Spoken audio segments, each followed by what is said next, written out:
Kun me suomalaiset, me hävetään vähän yleensä sitä, että me ei osata niin hyvin sitä small talkia.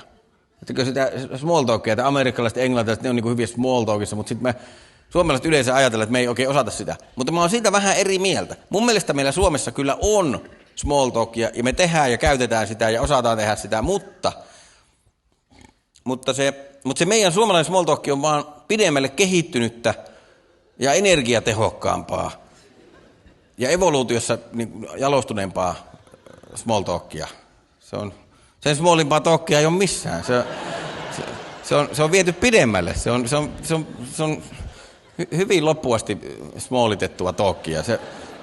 Mutta sitä on, ja se ajaa sen saman asian. Se on hienompaa, koska Amerikassa ja tuollahan käytetään kaikenlaisia pitkiä lauseita ja muuta turhaa. Suomessa tehdään hienommin. Esimerkiksi julkiset saunat on ihan mun lempparipaikkoja tutkailla tätä. Mä oon tosi usein hotellin saunassa tai uimahallin tai kuntosalin, no en ole kuntosalilla ikinä, mutta jossain tämmöisessä julkisessa saunassa, hotelleissa, siellä kuulee sitä suomalaista small talkia, kun siellä on 2-3 ukkoa, jotka ei tunne toisiaan, niin on siellä. Niin tiedättekö, se menee suunnilleen tälleen.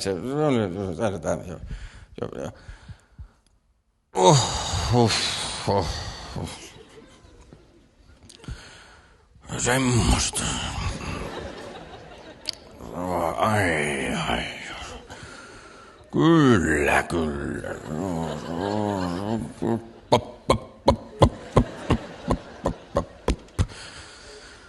No ei kai siinä sitten se.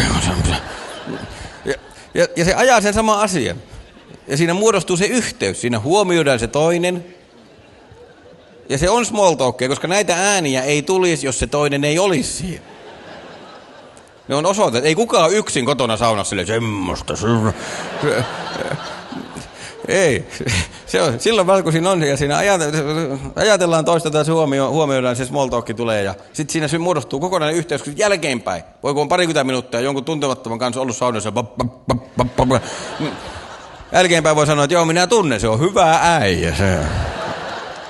Siinä muodostuu connection.